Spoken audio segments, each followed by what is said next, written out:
Now let us study the electrolytic dissociation of ionic compounds. From this topic, some give reason type of questions may come in your exam.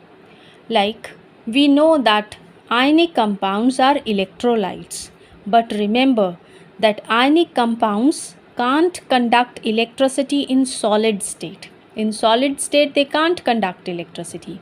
They can conduct electricity only in their molten state or in their aqueous solution.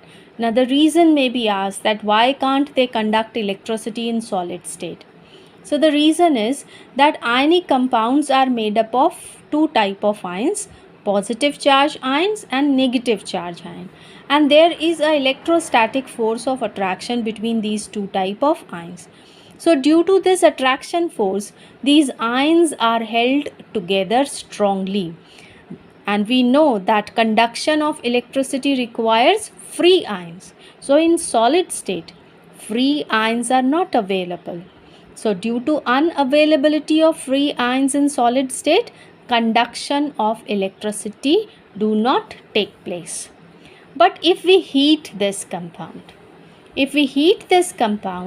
then heating breaks down this attraction force between the ions, due to which the two type of ions get separated.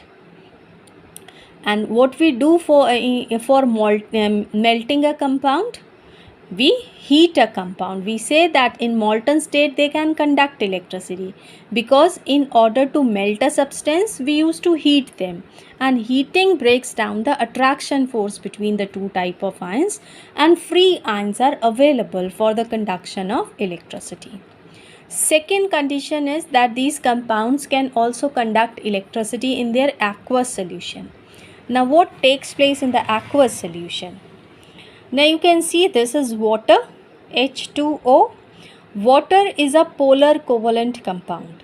It means on hydrogen it has slight positive charge, and on oxygen it has slight negative charge. Polar covalent compounds are those compounds which are formed by two type of atoms, in which one is highly electropositive and other is highly electronegative. That's why the shared pair of electrons shifts towards the highly electronegative atom.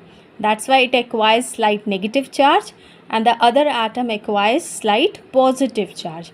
Although ions are not present, but slight positive and negative charges exist on these atoms. Now, NaCl, you can see positive and negative charges are here, and a strong force of attraction is present here. When it is dissolved in this water, then this negative charge atom, this oxygen, it attracts sodium ion, because there is attraction between positive and negative ion. So it attracts sodium ion, and this hydrogen attracts the chloride ion. So due to this attraction force between sodium and chloride ions break down, and sodium and chloride ions get separated.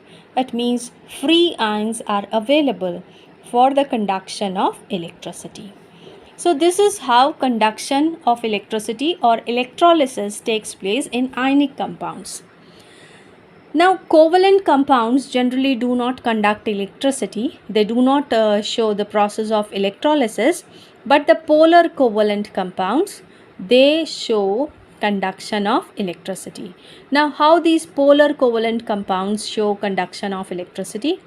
I already told you that polar covalent compounds are formed by two type of atoms. One is highly electropositive and the other is highly electronegative.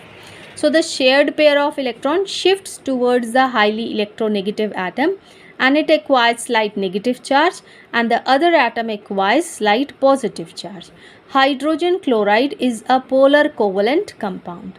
So when this type of compound is dissolved in water, that is also a polar covalent compound, then attraction takes place between positive and negative atoms. Hydrogen, having slight positive charge, attracts chloride having slight negative charge, and this oxygen, having slight negative charge, attracts hydrogen having slight positive charge, due to which ion formation takes place, ionization takes place.